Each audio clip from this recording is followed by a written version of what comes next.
Hello everyone, welcome to another special review from team GadMode. The Galaxy Note 8 is the biggest reimagining of Samsung's best smartphones for productivity and more than enough to right the major wrongs of the recalled Note 7. Let's check out the looks, build and design and display factors of the beast in this video. The Note 8 then is supposed to be the Samsung's humble return to the phablet market, plus a big rival to the iPhone 8 and iPhone 8 Plus. And in many ways, this phone is a huge success.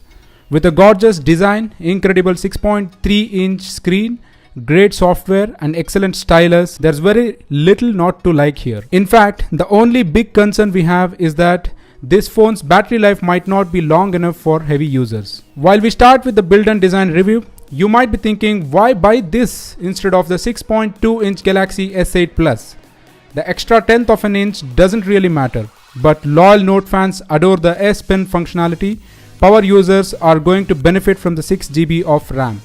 And we loved the superior dual lens camera in our tests and hope you will love too. On the exterior, the Galaxy Note 8 delivers a very familiar design that we have gotten used to from Samsung over the last couple of years. Glass is the main material of the choice, filling up the entire front and back, and a sturdy metal frame wrapping around the perimeter holds it all together. One thing that you'll notice that is quite different from last year's Note 7 or more current Galaxy S8 is that the body is much more square and angular. Even the dual curved display is less pronounced this time around. As for features, the lower edge is home to the USB Type-C connector, 3.5mm headphone socket, noise cancellation port and the loudspeaker, as well as pop-out S Pen stylus. With just one click, pops out, and I will mount it back as of now and get back to it later. On the top, we have SIM card or memory card tray, which can either hold dual nano SIM or one SIM and a memory card through which you can expand up to 256 GB. There's a secondary noise cancellation port just beside antenna bands. On the left edge, you get the volume rocker and the Bixby personal assistant button, while on the right is the power button.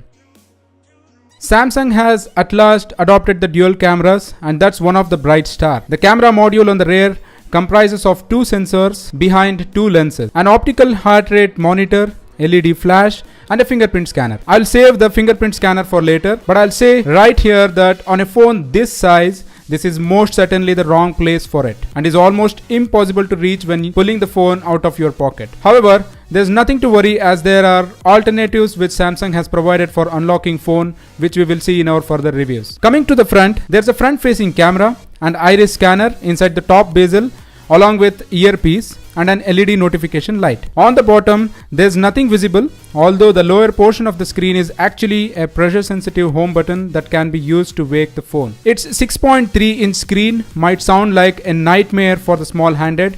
In reality, thanks to the sloped edges, tiny top and bottom of the bezel, and slightly stretched 18.5:9 aspect ratio, it's nowhere near as big as the 5.5-inch iPhone 7 Plus and other similarly chunky phones. Taking more on the display or the screen of the phone, the infinity display that was first introduced with the Galaxy S8 has made its way over to the Note 8 as well.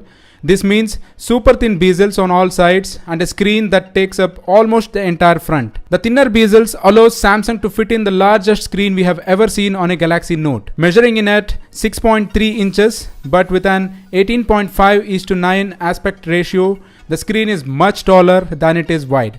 And in comparison to the last year's Note 7 or the Fan Edition, the size difference is mostly noticeable in height, while the change in width is almost undetectable by feel. Its expansive 6.3-inch display, now without a physical home button, has an unheard of 83% screen to body ratio. The iPhones have a 67% screen to body ratio for comparison. Samsung keeps topping itself, launching phones with the world's best display every 6 months. Its maximum brightness, 3K resolution with mobile HDR premium and wider color gamut are hard for anyone else to compete with. Its always on display continues to be an appealing feature in a smartphone. That's all in this video, and we will get back with an in-depth analysis on S Pen, edge features, software options, security features and most importantly camera. So stay tuned, hit thumbs up if you like the video and do not hesitate to share with your friends. Do subscribe if you are looking for more such wonderful unbiased reviews coming soon.